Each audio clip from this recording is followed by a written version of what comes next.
La casa del estero. Primera narración. ¿Qué es lo más cabrón que te ha pasado en la vida?, me preguntó Jorge. Estábamos en la fiesta de cumpleaños de Aarón, en el balcón de su sala. Acababan de dar las 4 de la mañana. Un norte ligero alborotaba las palmeras de la costera, visibles al igual que los fierros de las gradas del carnaval, ya instaladas desde enero, por encima de los tejados de la colonia Flores Magón. ¿Lo más cabrón que me haya pasado?, repetí para ganar tiempo. Yo tenía 24 años. En aquel entonces lo más cabrón que me había pasado era la pelea que tuvimos mi padre y yo, antes de que me largara para siempre de su casa. Era el 2005, y solo quedábamos él y yo en Veracruz.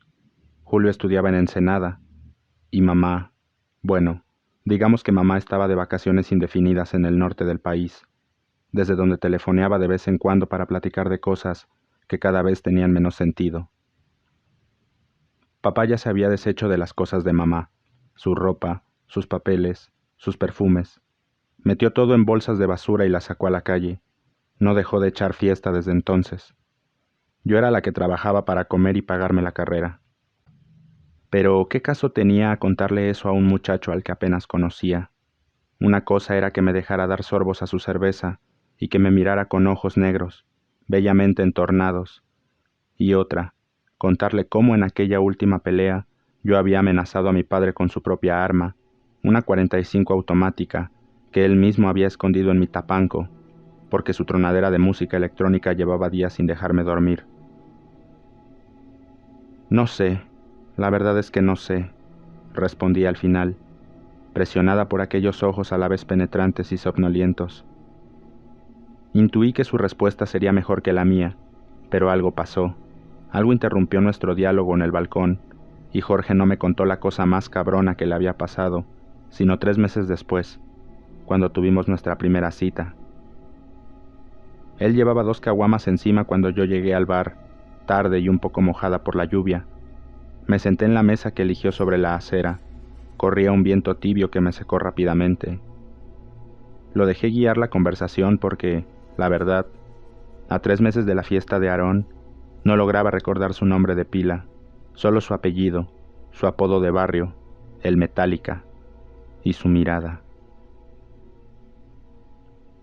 Esa noche, después de 2 litros de cerveza más, me contó por primera vez la historia de lo que le había pasado a él y a un grupo de amigos en la casa del diablo. Tardó algunas horas en hacerlo, en parte porque narró, minuto a minuto, sucesos que habían ocurrido hacía más de una década, y también porque abundaba en extensas digresiones, destinadas a explicarme los detalles que yo ignoraba. El estilo de contar de Jorge me intrigaba, entretejía de forma natural el relato directo de lo sucedido, con fragmentos de diálogos, con ademanes aferrados a su cuerpo, con sus propios pensamientos, los presentes y los pasados. Un jarocho de pura cepa, pensaba yo, fascinada. Entrenado para la conservación de las hazañas viriles, en una cultura que desdeña lo escrito, que desconoce el archivo y favorece el testimonio, el relato verbal y dramático, el gozoso acto del habla. 3 horas después, yo seguía muda, y él llegaba a la desoladora conclusión de su historia. Para entonces yo ya estaba enamorándome de él. Tardé varios años en darme cuenta de que, en realidad, me había enamorado de sus relatos. Segunda narración. El horror, como lo llamaba Jorge, comenzó un día de junio de 1990, con la llamada de su amiga Betty. «Oye, Jorge, vamos al estero». Por el auricular Jorge podía escuchar las risitas de Evelia y de Jacqueline. El estero. Quieren ir a esa pinche casa de nuevo, pensó Jorge, y la modorra de las 4 de la tarde lo abandonó por completo. «No puedo ir, no tengo dinero», les dijo, seco para desanimarlas. «Anda, Jorge, nosotras ponemos la botella». Jorge miró el rostro dormido de su abuela, su boca ligeramente abierta, las cobijas hasta la barbilla.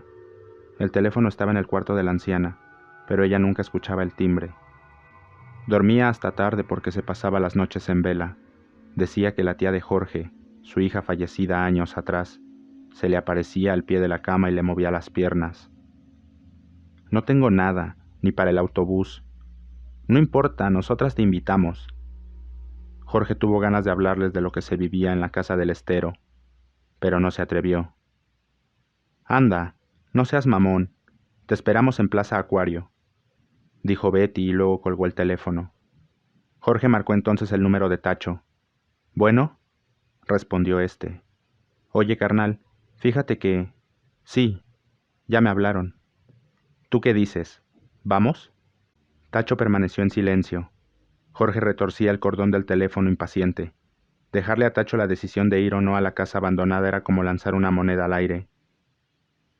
Tacho también estuvo ahí. Él vio las caras de los cadetes, pensó.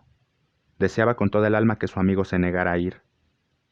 Pues vamos, a ver qué pasa, dijo Tacho, después de un largo silencio. Resignado, Jorge colgó el aparato y fue a darse una ducha. No tenía prisa. Si las chicas realmente querían ir, bien podían esperarlo. Por la ventana del baño, observó que el cielo se cubría de nubes negras y se alegró.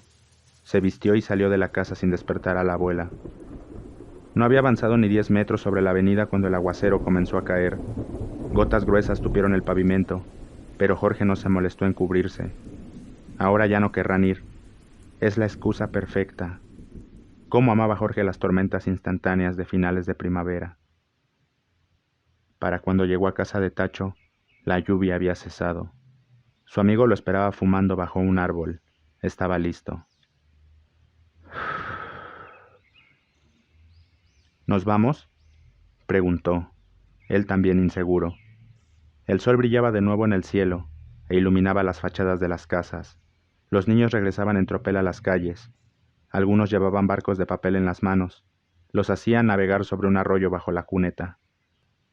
En menos de una hora, toda esta agua será aire caliente de nuevo, pensó Jorge derrotado. La ropa mojada se le secaba ya bajo el sol.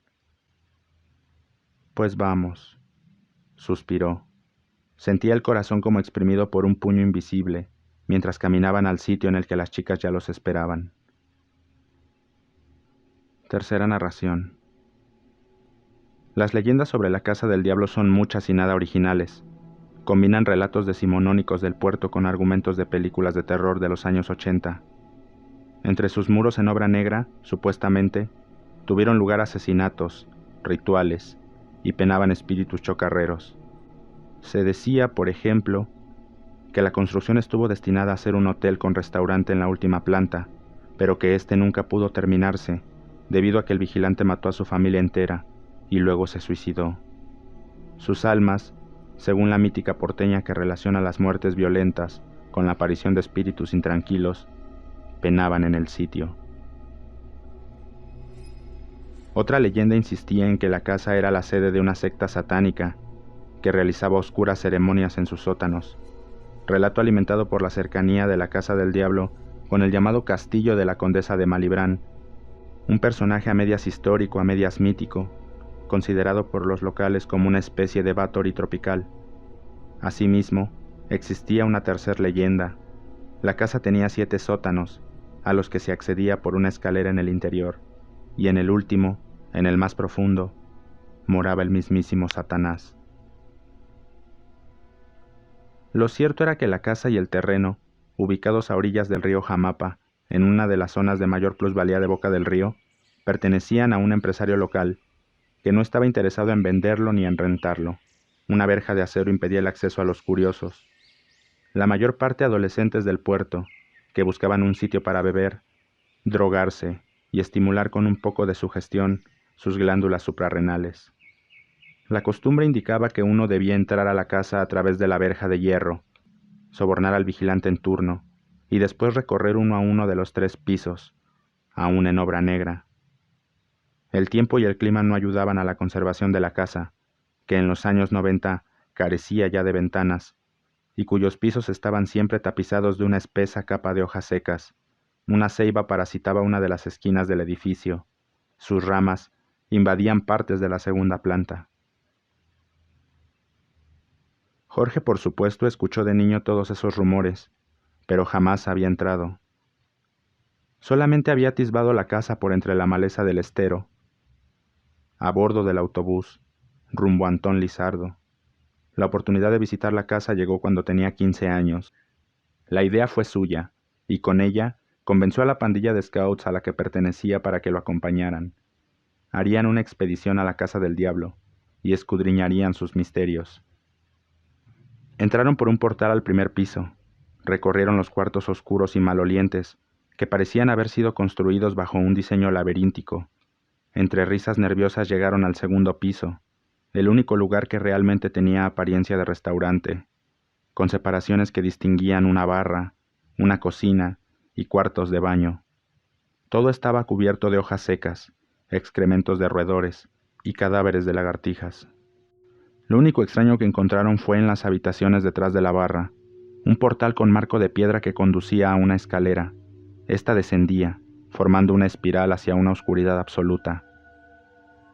Ese día se marcharon porque no llevaban cuerdas. Regresaron el domingo siguiente con piolas, linternas, tiras de halógeno, provisiones de agua y comida, y una estrategia contra el pánico que el mismo Jorge había considerado necesaria diseñar. Todos habían escuchado los rumores sobre la casa. Era necesario que en caso de que ocurriera algo fuera de lo común, permanecieran tranquilos, en calma, que el pánico no los invadiera. Decidieron incluso el orden en el que descenderían. Primero el Puma, que a sus 19 años era considerado por todos como un verdadero adulto, y por ello portaba el bastón del mando del clan. Luego bajarían Jorge, Adán y Lili. A Roxana le tocó quedarse afuera y vigilar el extremo de la cuerda con la que todos se unieron, como exploradores alpinos, antes de descender. La escalera apestaba a humedad y podredumbre. Los peldaños se desmoronaban bajo sus pies. Pronto necesitaron luz. Puma ordenó: «Enciendan sus linternas». Pero ninguna de las 4 funcionaba. «Pero si probamos las baterías allá arriba», pensó Jorge, aunque se cuidó de decirlo en voz alta para no generar inquietud extra. Los chicos sacaron entonces las tiras de halógeno de sus bolsillos y fueron quebrándolas para obtener una luz verde, fluorescente, que apenas iluminaba el camino. Así descendieron unos 10 metros más. Hacía demasiado calor y el sudor traspasaba el tosco tejido de sus uniformes. Delante de Jorge, Puma tanteaba el terreno con el bastón de mando. Por detrás, Adán respiraba contra su nuca y a Liliana le castañeaban los dientes. Jorge también sentía miedo, pero la flaqueza era algo que debía aprender a dominar, a controlar, si es que quería ingresar al colegio militar cuando cumpliera 18 años. Su sueño en aquel entonces era ingresar a la brigada de fusileros paracaidistas y hacer la carrera de las armas. Después, cuando ya fuera un soldado de élite, desertaría del ejército y se uniría a la Legión extranjera. A los 15 años ese era, básicamente, su plan para escapar de Veracruz y de la abuela. «Esperen», balbuceó Puma de pronto. Jorge chocó contra su espalda. «¿Qué pasa?» «Me acaban de quitar el bastón de las manos». Jorge respiró profundo. Casi no había aire ahí adentro. «¿Cómo? ¿Qué pasó?», lloriqueó Lili. A Puma se le quebró la voz y ya no quiso decir nada más. «Ya. Esto es el pánico», pensó Jorge. «El momento en que todo se lo lleva a la chingada». Su pecho era un fuelle. Carraspeó hasta recobrar la voz y dio la orden de retroceder ante la mudez estupefacta de Puma. Subieron como los cangrejos. Nadie quería darle la espalda al foso de donde provenía el ruido del bastón al golpear brutalmente las paredes. Jorge respiraba con la boca abierta. Trataba de encontrar un ritmo en su respiración, de controlar los latidos de su corazón. «Quizás solo es un drogadicto, un loquito de esos que se meten a las casas abandonadas», pensó. Pero ¿qué clase de loco viviría en aquel agujero? ¿Qué clase de cosa esperaría ahí, en la oscuridad hedionda, a que llegara alguien? Tuvo que concentrarse en no pensar, en tantear con los pies la rampa ascendente de las escaleras. Cuando lograron salir de ahí, se encontraron a Roxana llorando con la cabeza metida entre las rodillas. Durante varios minutos la chica no pudo hablar, solo le señalaba la cuerda con la que se habían amarrado a una columna cercana, la piola oficial de los scouts, garantizada para soportar 1 tonelada de peso. Estaba rota, reventada a pocos centímetros del nudo. Vi que se tensó, como si la jalaran desde abajo, diría la chica. Pensé que se habían caído, que algo les pasaba, y comencé a jalarla hasta que reventó. La piel de sus manos estaba quemada por la fibra.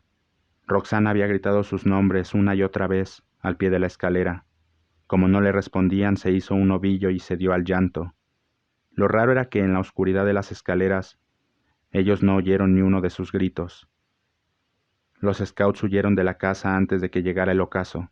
El puma iba hasta adelante. Cuando atravesaron la reja, aún llevaba la navaja abierta en la mano.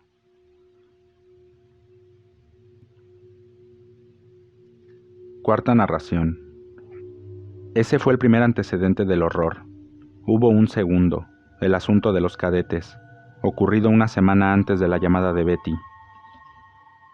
Jorge no pudo evitar recordar este último incidente mientras esperaba con Tacho, afuera de un tejadón en boca del río. Betty, Evelia y Jacqueline estaban adentro, comprando ron, soda y cigarrillos para la nueva excursión a la casa. Aguardaban de pie sobre la calle que conduce al puente que se alza sobre el río Jamapa, justo donde termina la ciudad de Boca del Río. Jorge miraba el puente. Ahí, del otro lado, la carretera se dividía en una encrucijada. Hacia la derecha se iba hacia Paso del Toro y la carretera antigua a Córdoba. Hacia la izquierda se iba hacia Antón Lizardo. Para llegar a la Casa del Diablo había que tomar el autobús a Antón Lizardo y pedir la parada nada más bajando el puente del Estero. Había que tomar una brecha que rodeaba el río y caminar unos 500 metros para llegar a la verja. Jorge tenía asco, ni siquiera tenía deseos de fumar, mucho menos de beber. Pensaba que era un error regresar a la casa después de lo que les había pasado el domingo anterior, cuando él, Tacho y Jacqueline visitaron la casa por invitación de Carla, una amiga en común. Aquella vez llegaron mucho más tarde, eran casi las 7 de la noche, y debieron caminar por la brecha guiados por la lamparita de bolsillo que llevaba Tacho. Carla y sus amigos ya estaban adentro, podían escuchar sus gritos y risas cuando cruzaron la verja. Entraron a la casa y comenzaron el recorrido para llegar al último piso. Los amigos de Carla se correteaban en la oscuridad. Eran todos cadetes de la Academia de Antón Lizardo. Iban rapados y de civil, pues era su día de permiso. Jorge trataba de distinguir la barra en la oscuridad, cuando sintió que alguien lo tomaba del cuello. Era uno de los cadetes. Llevaba una máscara de simio en el rostro y una pistola con la que apuntó a Jorge. Los cadetes aullaron. «¡Quítame esa cosa de la cara!», gritó Jorge, y le propinó al cadete un derechazo que le desacomodó la máscara. «Estamos jugando, pendejo. No tiene balas», lloriqueó este desde el suelo. Jorge hubiera querido matar al tipo e incluso pensó en sacar la navaja que siempre llevaba consigo, pues ya no era un Boy Scout, sino un hombre de 22 años, desertor del bachillerato y veterano de las peleas callejeras. No le importaba que los cadetes fueran 9 y que tuvieran armas. Eran unos maricas. Él y Tacho podían con todos juntos. Pero antes de que pudiera hacerle alguna seña a su amigo, Jacqueline ya estaba en medio de ellos rogando que no se pelearan. Los cadetes bajaron al primer nivel y Jorge y su gente subieron a la azotea para mirar las luces de Boca del Río. Estuvieron un buen rato ahí, charlando, calmándose, y cuando al fin bajaron para irse de la casa, se encontraron con que los amigos de Carla aún no se habían marchado.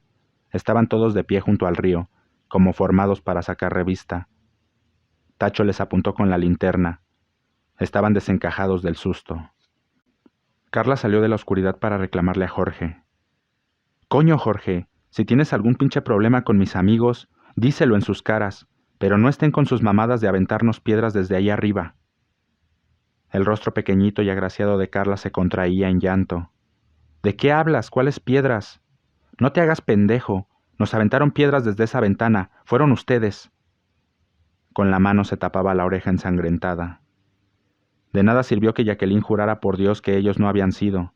Nadie quiso creerles, y Jorge partió de la casa del diablo jurando que jamás en su vida regresaría.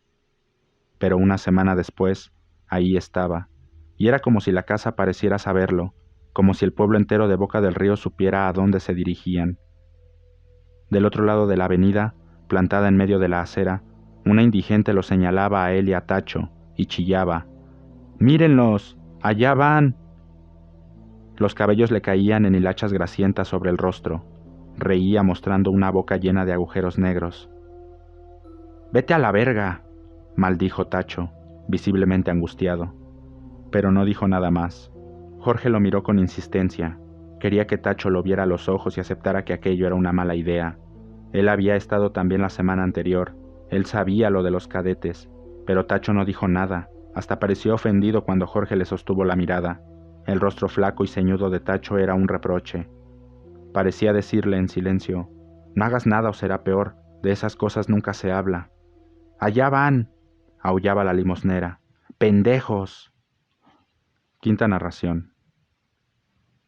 No le dijeron nada a las chicas. No se opusieron a subir al autobús, a bajarse en la brecha de arena y conchas trituradas. Del lado derecho fluía el río. Del lado izquierdo se alzaba una mansión blanca. De la terraza de la casa asomaban las cabezas de 7 perros Doberman, que les ladraban y mostraban los colmillos. La verja de hierro estaba frente a ellos, abierta. El sol aún quemaba. Eran pasadas las 5 de la tarde. Jorge no paró de beber mientras contaba su historia. Hablaba sin parar durante algunos minutos y se detenía solo el tiempo suficiente para vaciar la mitad del vaso. Hacía gestos para no eructar frente a mí, y luego reanudaba su relato. Yo aún no sabía qué pensar. No creía, como no creo ahora, en fantasmas, ni en aparecidos, ni en malas vibras, como la mayor parte de mis paisanos. Las únicas experiencias inexplicables que había tenido pertenecían todas a un periodo de mi vida en el que chupé cartoncitos con ácido como si fueran mentas. El que Jorge llevara una playera roja con un ictus cristiano en la espalda me dijo muchas cosas sobre la naturaleza de su relato. Creía en aquel momento saber hacia dónde se dirigía. Todavía pasaron muchos meses antes de que me enterara de que Jorge era prófugo no solo de los scouts y del ejército, sino de una iglesia evangélica local y hasta de los mormones. Ahí aprendió a leer la Biblia y a orar, o como él decía, a trabajar energía contra energía. A un lado de la reja crecía una maraña apretada de monte.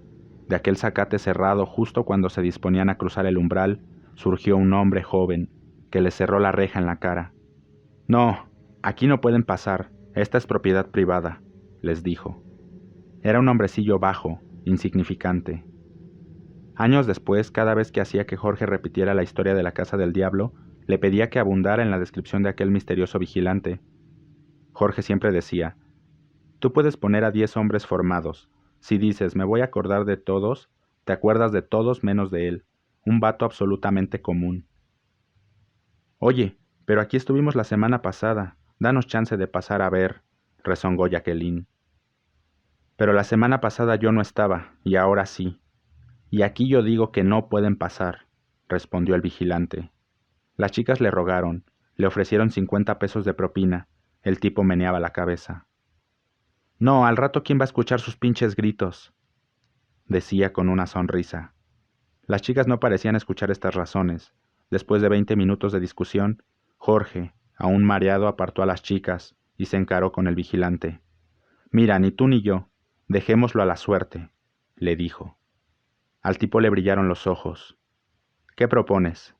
«Vamos a echarnos un volado. Si cae águila, pasamos. ¿Y si cae sol?» «Si cae sol, tú decides si quieres que pasemos o no». Jorge lanzó la moneda. Cayó sol. «Pues tú dices», le dijo Jorge al tipo. El vigilante soltó una risita, abrió la reja y se apartó del camino. «Pues pasen. Total, yo aquí no soy nadie».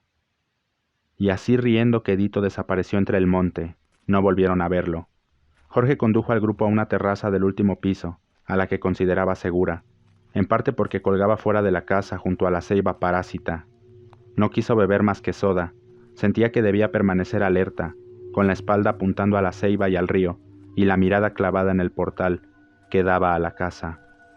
Las chicas, en cambio, se bebieron el litro de alcohol que habían comprado, y para las 9 de la noche ya estaban ebrias y con ganas de jugar a la botella. Jorge no lograba relajarse. Sus amigas se lo reprochaban. «Jorge, quita esa cara, te toca a ti», lo animaron. Jorge hizo girar la botella. Le tocó mandar a Betty. Le ordenó que bailara como stripper, aunque ni siquiera sentía deseos de verla mover las carnes.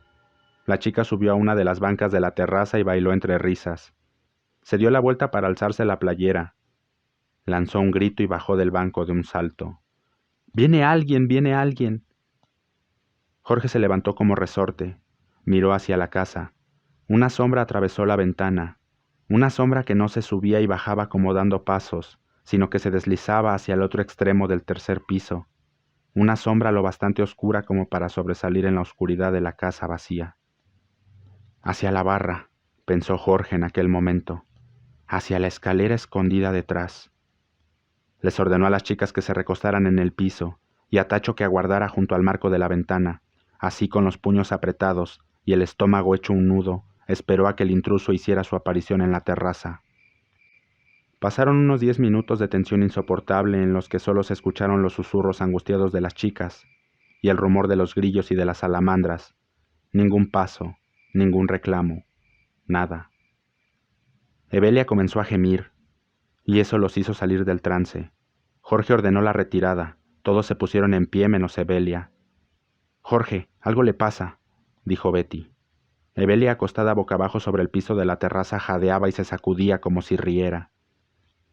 «Evelia, déjate de pendejadas y párate», ladró Jorge. La chica no obedeció. Jorge la tomó de los hombros y la sacudió con rudeza. «¡Ey, párate ya!». Tiró del cuerpecillo de Evelia y le dio la vuelta. La chica abrió los párpados. «¿Me estaban buscando?», preguntó con voz áspera y cavernosa. «Me estaban buscando, ¿verdad? Pues aquí estoy». «Ya no es ella», pensó Jorge. «Es otra madre». Se le erizaron los cabellos. «Déjate de pendejadas, Evelia», le ordenó. La voz le salió más floja de lo que quería. Evelia se deshizo de su brazo. No permitía que nadie la tocara. Lanzaba golpes, patadas, escupitajos. A Betty, que se inclinó para calmarla, le propinó un taconazo en la cara con tanta fuerza que la chica salió despedida contra el barandal de la terraza. Jorge, con ayuda de Tacho, volvió a cogerla. «¡No! ¡Suéltenme! Ya estoy bien», decía entre sollozos. «Vamos a seguir jugando». Pero aquella mirada no engañaba a Jorge. «No, ni madres, tú no estás bien, tú no eres tú». La cargaron entre los dos y entraron a la casa. Sin más ayuda que la de sus pupilas inflamadas hallaron la salida. Betty y Jacqueline gimoteaban, prendidas de la camisa de Jorge. «¿Pensaron que podían quedarse?», reía Evelia entre sollozos. «Pues aquí se van a quedar, todos, y a ella me la voy a llevar». Llegaron a la verja. Evelia, que en ningún momento dejó de removerse como una culebra, se escurrió entre sus brazos y cayó al suelo. Con las puras manos comenzó a arrastrarse por la tierra, como paralizada de la cintura para abajo, hacia el umbral de la casa. «Si se mete yo no la voy a sacar», pensó Jorge con espanto. «Y si yo no la saco nadie lo hará». Se arrojó sobre ella y la montó. A pocos metros de la entrada de la planta baja, le dio la vuelta y la golpeó en el rostro con la mano abierta, como hubiera hecho con un varón más joven que él, para despreciarlo. Evelia rió. «¿Tú crees que me pegas a mí? ¿Tú crees que me estás lastimando?» «¡Cállate!», gritó Jorge. La cara de Evelia estaba roja por los puñetazos. «Jorge, ya no me pegues. Soy yo», gritaba segundos después. «Soy yo, ya regresé». Jorge la abrazó muy fuerte. Pensó que el peligro había pasado. Sexta narración. Años después Jorge me contó cómo le habían hecho para regresar a Boca del Río, cómo terminaron aporreando las puertas de la iglesia de Santa Ana, con una Evelia que pasaba del llanto a la risa en ciclos de medio minuto. Aquella noche, la primera vez que escuché la historia, la primera vez que salimos, Jorge solo dijo que habían conseguido un aventón, que por casualidad terminó justo en el atrio de la parroquia de Boca del Río. No dijo nada del tiempo que permanecieron, él y Tacho y las chicas inmóviles, bajo una de las farolas de la brecha, incapaces de hallar en la oscuridad las luces de la carretera, temerosos de estar regresando a la casa maldita en vez de escapar de ella. Tampoco habló de los versos que empezó a recitar, partes de salmos aprendidos de memoria que hicieron que Evelia redoblara sus bramidos y sus esfuerzos por liberarse. «Guárdame, oh Dios, porque en ti he confiado. Oh alma mía, dijiste a Jehová, tú eres mi Señor». La chica vomitaba de furia mientras Jorge oraba. La decisión de presentar a Evelia ante el cura de Santa Ana había sido suya. Jorge no lo confesaría sino muchos años después, bajo la presión de mis preguntas. Regresaron al centro de Boca del Río a bordo de una Caribe. Tuvieron que sentarse sobre Evelia para mantenerla dentro del auto. Se revolvía como un felino. El conductor de la Caribe los dejó frente al atrio de Santa Ana. Jorge corrió hasta la sacristía y aporreó la puerta. Una mujer gorda la abrió y les preguntó qué deseaban. Jorge le señaló a Evelia, que yacía sollozante sobre el regazo de Betty, las dos sentadas en la acera. La mujer desapareció. El cura salió en su lugar. Iba de bermudas y chanclas. Tacho y Jorge le explicaron lo que había sucedido en el interior de la casa. El sacerdote salió al atrio y miró de cerca a Evelia. Le apartó los cabellos mojados de la cara. La chica gruñó y se sacudió bajo su contacto. «No, muchachos, esta niña se pasó de pastillas», concluyó el cura. «Y además apesta mucho alcohol. O se metió algún estupefaciente o tiene un brote de esquizofrenia.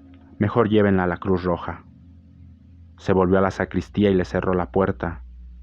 «Eso es, un caso de histeria, de sugestión». Lo interrumpí aquella primera vez, incapaz de contenerme.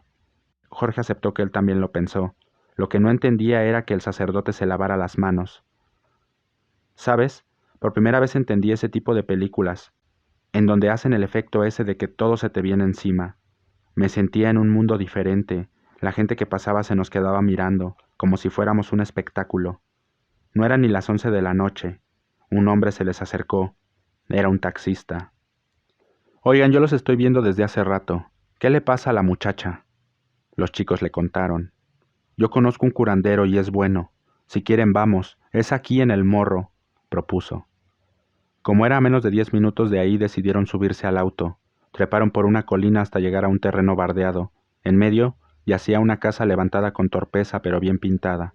Bajaron a tocar, pero no había nadie. «Qué raro, este vato siempre está a esta hora». El taxista detuvo a un colega y entabló plática con él. Los dos miraban en dirección a Evelia, que se revolcaba sobre la arena de la cuneta. El segundo taxista se bajó de su auto y se acercó a ellos. Era un hombre barrigón, lleno de canas, con cara de poca paciencia. «Oye, chamaca», la llamó. Se inclinó sobre ella y comenzó a bofetearla. «Te gustan los chochos, ¿verdad? Te gusta meterte tu tiner, ponerte hasta la madre». Apretó la barbilla de Evelia hasta hacerla enseñar los dientes. «Ya déjate de pendejadas y párate». Evelia abrió los ojos y comenzó a reír. «Adivina, ¿quién está aquí conmigo?», le dijo al taxista. «La puta de María Esperanza». El rostro cobrizo del taxista se tornó verde. Dio 3 pasos para atrás, confundido. «Tú sabes de quién estoy hablando. Tú sabes que está aquí conmigo. Yo me la estoy chingando». Jorge estaba a 2 metros de la escena. Vio cómo el hombre corrió hasta su taxi, desenvolvió algo del espejo retrovisor y le hizo señas a Jorge. «¿Por qué a mí?», pensó. Algo dentro de él le respondía: «Tú sabías y no dijiste nada. Si algo le pasa a esta chamaca será tu culpa. Esa niña está muy mal. Llévenla a un lugar, porque se te va a ir». Le entregó a Jorge un rosario. «Que Dios los bendiga. Yo no los puedo seguir». Fue el primer taxista el que le explicó a Jorge que María Esperanza era el nombre de la madre del segundo taxista, viejo conocido suyo. Hacía pocas semanas que la señora había muerto. «Eso está muy cabrón», le dije a Jorge. «Son de las cosas que aún no me explico». El taxista también les dijo que conocía a otra curandera, pero que había que atravesar todo Veracruz, pues ésta vivía detrás de la iglesia de la Guadalupana, allá por Revillagigedo, más allá de las vías del tren. Se ofreció a llevarlos sin cobrarles ni un peso. Aceptaron. En el camino perdieron a Betty. Cuando pasaban junto a la unidad habitacional de El Morro, ella le pidió al chofer que se detuviera. Cruzó el bulevar, se metió a una casa. Jorge supuso que era la de su familia. Se dio cuenta de que no sabía dónde vivía su amiga, y salió con un libro en la mano. «Mi mamá no me dejó ir». Le dio el libro a Jorge. Era una Biblia. «Dice que te dé esto. No sé para qué te sirva, pero te lo doy». Tardaron 1 hora en atravesar la ciudad hasta aquel barrio de casitas de un nivel y enormes baches en las calles. El taxi se detuvo frente a la modesta entrada de una vecindad. Una mujer esperaba afuera.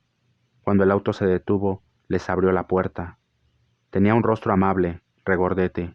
Llevaba el cabello muy corto y teñido de rubio, y no aparentaba tener más de 30 años. «Bienvenidos, muchachos. Los estábamos esperando», fue lo primero que dijo. Condujo al grupo hacia el interior de una vecindad. El suelo del patio era de tierra. En el centro se levantaba una casucha de madera. «Es la casa de la curandera. Yo soy la clarividente. explicó. Hizo pasar al taxista con Evelia en brazos al interior de la cabaña. Al resto los formó en el umbral. Tú pasas, le dijo a Jorge. Se volvió luego hacia Tacho y Jacqueline. Ustedes no. Tú lo traes en la espalda y la niña en la pierna. Se quedan afuera. Jorge recordó que Tacho tenía una gárgola tatuada en el hombro y Jacqueline una serpiente enroscada en el tobillo. ¿Pero cómo supo? Volví a interrumpirlo. Jorge no me hizo caso y siguió con el relato. El interior de la casa de madera estaba lleno de velas.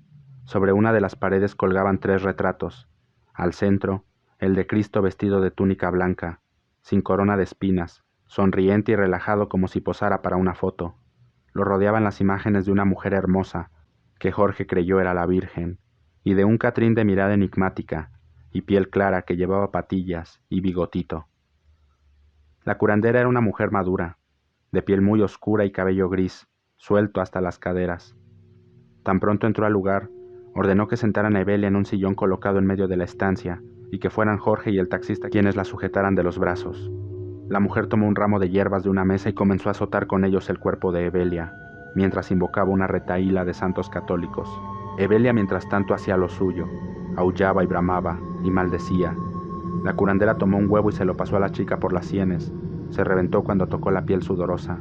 Un segundo huevo corrió la misma suerte.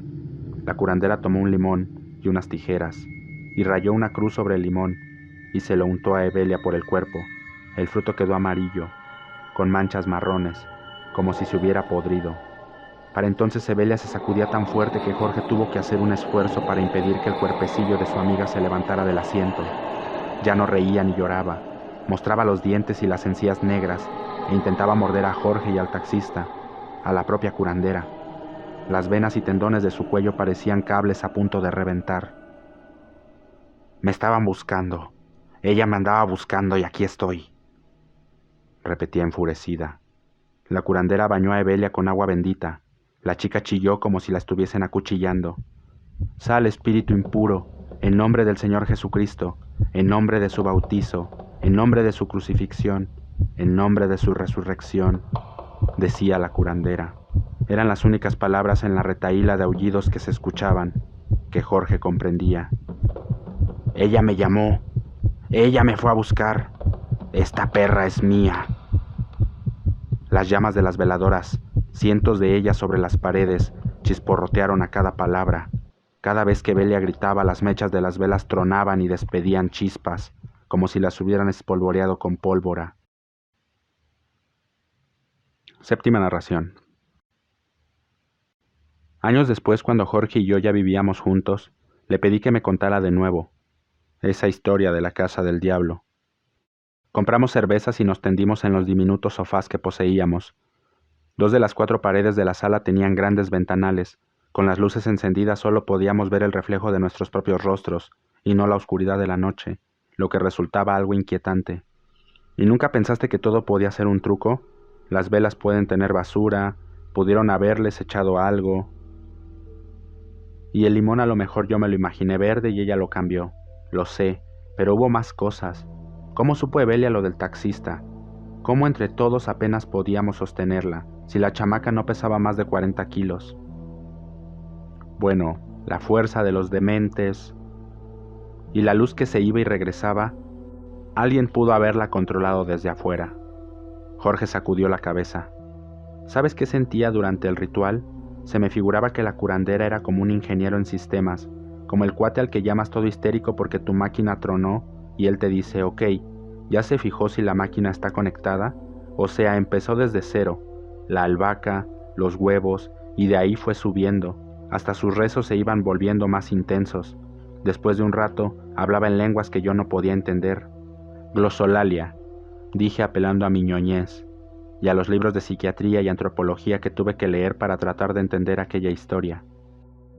Como sea, y la lluvia del principio, y la loca, y la cosa de las escaleras, y el tipejo de la reja, ¿cómo explicas eso? Me di cuenta de que se había molestado, por lo que guardé silencio. Cuando estaba ahí adentro agarrando a Evelia, de lo único que me acuerdo es del fuego. La curandera se puso a dar vueltas alrededor de nosotros, como si bailara, y de pronto aventó algo al suelo y quedamos encerrados en un círculo de fuego. un círculo con llamas que me llegaban a la cadera. La curandera saltó sobre las flamas y se fue derechito hacia Evelia, la agarró de los pelos y se puso a gritarle en la cara. Parecía que quería comérsela. «¿Pero qué pensabas?» Yo estaba en el shock de la realidad. Eso es lo peor, cuando tus ideas empiezan a claudicar y esa madre, esa cosa que no entiendes, te empieza a invadir. Porque si tú claudicas, esa madre te invade, no queda un vacío. Esa madre viene y tú la aceptas como real. No entiendo. Era una lucha constante entre la razón y lo que estaba viendo. Le pregunté por Evelia, sobre cómo lucía. Si yo pudiera llevar toda esta madre a una película, me dijo, se acercaría mucho más a El exorcismo de Emily Rose que a El exorcista. Los gritos, las caras, las voces, los ojos así como si se hubiera metido 10 tachas. ¿Cómo se llamaba el demonio?, le pregunté. Para realizar un exorcismo es necesario conocer el nombre de la entidad que domina a la víctima. Es un dato clave que maneja la literatura del tema, tanto el ritual romano católico como los grimorios medievales, que instruían en la invocación del demonio. Sin nombre no hay contrato. Ahora no, me dijo, con el rostro serio. Te digo después, cuando no estemos chupando. Octava narración. Después del espectáculo del fuego, Jorge aprovechó que la curandera salía del cuarto para escapar de la cabaña. Vomitó en el patio, pura bilis. Los focos de la vecindad se prendían y apagaban como si la instalación eléctrica sufriera altibajos de corriente. Tacho y Jacqueline seguían ahí. Betty había llegado con su madre. Era la 1 de la mañana. La clarividente ha estado llame y llame a otras guías de Catemaco y de San Andrés, para que ayuden desde allá, le explicó Tacho. Tacho sabía bien que era una guía. Su madre, doña Ana, era asidua de los rituales de sanación que se llevaban a cabo en varias partes del puerto. En ellos se liberaba al paciente de las malas vibras que circulaban en la atmósfera del puerto, o de los trabajos que brujos sin escrúpulos aceptaban hacer, pagados por los enemigos de la víctima. Estos rituales eran, y son aún, tan populares entre los veracruzanos que incluso el catolicismo debe ofertar regularmente misas de sanación y liberación, apoyadas por la corriente renovación carismática del Espíritu Santo, para no perder feligreses. ¿Ya le hablaron a los papás de Evelia?, preguntó Jorge, cuando al fin logró respirar. Ya vienen en camino. A pocos metros la curandera, la clarividente y un pequeño grupo de mujeres discutían el tratamiento. ¿Ya la limpiaste? Ya, y nada, dijo la curandera. ¿Y el círculo de fuego? Ya. ¿Ya dijo su nombre? Es muy fuerte, no se quiere ir. Ya amenazó que a las 4:02 se la lleva. Entonces no queda de otra más que mandarlo a llamar, dijo la clarividente. Yo lo hago, respondió la curandera. Me debe favores. Novena narración. Jorge ya no quiso entrar a la cabaña cuando la curandera regresó. Lo miró todo desde el umbral, cómo las señoras desnudaron a Evelia y le pusieron una bata alba, cómo azotaron el cuerpo de la curandera con manojos de hierba. Mientras todas rezaban, la curandera comenzó a mecerse sobre los pies, eructó ruidosamente y luego cayó desmayada. Las mujeres se aprestaron a socorrerla. Antes de que terminaran de tomarla de los brazos, la curandera ya estaba de pie, moviéndose por todo el cuarto. La energía que la animaba era claramente distinta, masculina. Muy buenas noches tengan todos ustedes, saludó con voz profunda, los ojos en blanco. Mi nombre es Jean Gardec y estoy aquí para ayudar a esta hermanita. Se volvió para contemplar a Evelia sobre el sofá, para señalarla con el índice. Yo a ti te conozco. Evelia ladró. Tú y yo nos hemos batido muchas veces, continuó la curandera. Es hora de que dejes a esta muchacha. Ella me estaba buscando, chilló Evelia. Hace mucho que ella me estaba llamando. Me la voy a llevar. No, ella no te pertenece. Ella es de Dios. Márchate y no regreses.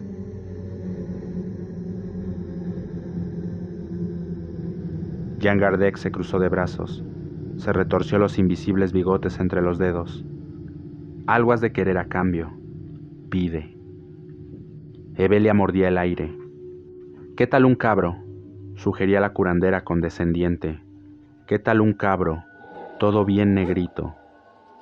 Fue entonces cuando Evelia, o lo que moraba en Evelia, comenzó a dar las instrucciones de lo que quería. Jorge ya no quiso quedarse a escuchar. Salió de la vecindad a la calle. Moría por un cigarrillo, por sentir el estómago lleno de otra cosa que no fuera pavor. Un taxi se detuvo junto a él. De él bajó doña Ana, la madre de Tacho. Jorge suspiró aliviado. Era bueno ver un rostro conocido. Pero doña Ana no lo saludó. Lo hizo retroceder hasta la pared solo con su mirada rabiosa. ¿Ya ven? Por andar de pendejos. Se lo toparon de frente. 10ª narración. Otro día en el año 2010, fuimos a buscar la dichosa vecindad donde había tenido lugar el exorcismo. Enfilamos rumbo a la iglesia de la Guadalupana y tras mucho preguntar, dimos con la vecindad. Ni la choza ni la curandera estaban, tampoco la clarividente. Los vecinos nos dieron indicaciones vagas del nuevo domicilio de lo que ellos llamaron el templo. Yo había leído bastante sobre espiritistas, espiritualistas y trinitarios marianos en Veracruz. Era un tema que me interesaba por la cantidad de gente en Veracruz que daba por cierto el poder de los espíritus, y no tanto porque yo misma participara en esas creencias. Hasta cierto punto, las consideraba parte de la idiosincrasia del jarocho. Jorge, ese tal Jean Kardec, ¿no sería Allan Kardec? Le conté de regreso a casa que Kardec fue un francés fundador de la doctrina espiritista en el siglo XIX, que en el archivo histórico en donde hice mi servicio social tenían sus 2 primeras obras, el libro de los espíritus y el libro de los medios. Ya en casa, emocionada por esa posible reelaboración simbólica, le mostré en la computadora un supuesto retrato de Kardec. Le pregunté si no era el mismo que colgaba en la pared de la curandera. Jorge la miró un rato. Puede ser, dijo. Le pregunté de nuevo por el nombre del demonio. De nuevo se hizo el tonto. Yo había transcrito en una hoja de mi cuaderno de notas los nombres de los demonios que aparecen en el Gran Grimorio, un libro de encantamientos del siglo XVIII. Este texto, al igual que los supuestos opúsculos de San Cipriano, San Honorio, el propio Salomón y Merlín el Mago, presentan claves y fórmulas mágicas para, entre otras cosas, invocar demonios, hablar con los muertos, ganar la lotería, hacer que alguien baile desnudo ante ti, fabricar pegamento para porcelana, etc. Le mostré la página con los nombres demoníacos. Ese, dijo. No quiso pronunciar el nombre. Satanaquia, el gran general de los infiernos, mano derecha de Lucifer, jefe de Pruslas, Amon y Bárbatos. Su poder, según el documento, es el de volver joven o viejo a quien sea, pero también el de subyugar a toda niña o mujer para hacer lo que él quiere. Días después, el mismo año, fuimos a buscar a Tacho y a doña Ana. Ninguno de los dos quiso hablar. Nos contaron que Evelia se había casado con un muchacho del barrio, al que le apodaban el Sapo, famoso porque soñaba a los que se iban a morir. No me extraña que no quieran hablar, dijo Jorge, para excusar el trato tosco que Tacho nos dio durante la visita. Está cabrón ver al diablo. Todos lo vimos. 11ª narración. Durante los meses que siguieron al horror de la Casa del Estéreo, Jorge evitó a sus amigos. No fue algo deliberado, simplemente comenzó a frecuentar otros círculos, a pasar más tiempo en casa de la abuela. Después supo por Jacqueline que los padres de Evelia llegaron después de que todos se hubieran marchado, y que se negaron a creer lo que la curandera les contó sobre su hija. Pensaron que quería sacarles dinero a la fuerza. 5,000 pesos que la curandera pidió para poder completar el ritual de liberación, que incluía el sacrificio de un chivo. Según Jacqueline, Evelia estuvo bien unos meses, y luego un día de repente se encerró en su cuarto y se negó a salir. Atacaba a sus padres, se defecaba encima, se hacía daño con las paredes y las cosas que rompía. Los padres la llevaron con médicos y psiquiatras. Uno de ellos incluso le sugirió que internaran a su hija en una clínica mental. Tiempo más tarde, esta vez por boca de Betty, Jorge se enteró que, al final, desesperados por no poder curar a Evelia, los padres de la chica cedieron a la presión de familiares y vecinos, que insistían en que debían llevarla a las misas de liberación de Puente Jula, un poblado ubicado a pocos kilómetros del puerto de Veracruz. El pueblo de no más de 3,000 habitantes era famoso por los exorcismos realizados por el padre Casto Simón. Estos tenían y aún tienen lugar todos los viernes a las 3 de la tarde. Se oficia en latín y arameo, y su colofón consiste en un ritual de expulsión demoníaca que dura varias horas. Según Betty, Evelia era siempre la primera de todos los endemoniados en caer al suelo de la parroquia de Puente Jula. Pronto fue obvio para los oficiantes que la chica requería un exorcismo especial, al que finalmente accedieron los angustiados padres. Dicen que amarraron a Evelia junto con un puerco, al borde de una barranca, allá por Rinconada, y empezaron el exorcismo, confesó Betty, aquella última vez que se vieron. En algún momento el demonio se salió de ella, se metió al marrano y entre todos los que estaban ahí lo aventaron al vacío. 12ª narración. Aquella primera cita nos marchamos del bar cuando Jorge terminó su extraña historia. Caminamos juntos hasta mi casa, yo pegada a la pared, él junto a la acera. No había conocido antes a un chico que insistiera tanto en que camináramos de aquella manera. Yo estaba intrigada y algo ebria. Jorge seguía hablando. ¿Cuál es tu filosofía de vida?, me preguntó sin rodeos. Si hubiera tenido la edad que tengo ahora, 30 años al momento de escribir esto, justo la edad que él tenía entonces, me hubiera partido de risa. Pero solo tenía 24. Fui sincera cuando dije con culpa, no tengo ni puta idea. Quise entonces preguntarle algo que había estado pensando toda la noche. ¿Neta realmente crees en el diablo? No te puedo decir que no exista, me dijo. Comenzaba a llover de nuevo. Sería muy egoísta decirte que no.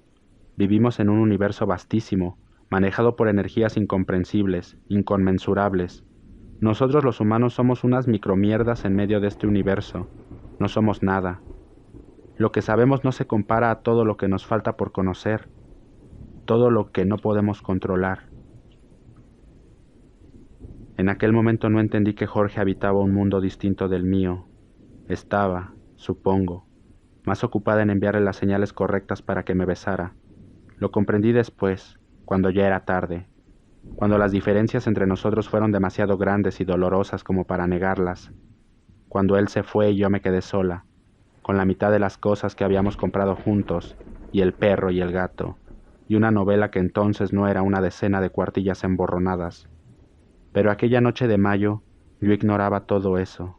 Aquella noche de mayo nos llovió encima, y Jorge terminó por llevarme en taxi a casa. Antes de abrir la puerta nos abrazamos, sin besos, solo con las ganas, y nos dijimos buenas noches. Fue así como conocí a mi primer marido. Fue así como me enamoré de las historias que contaba.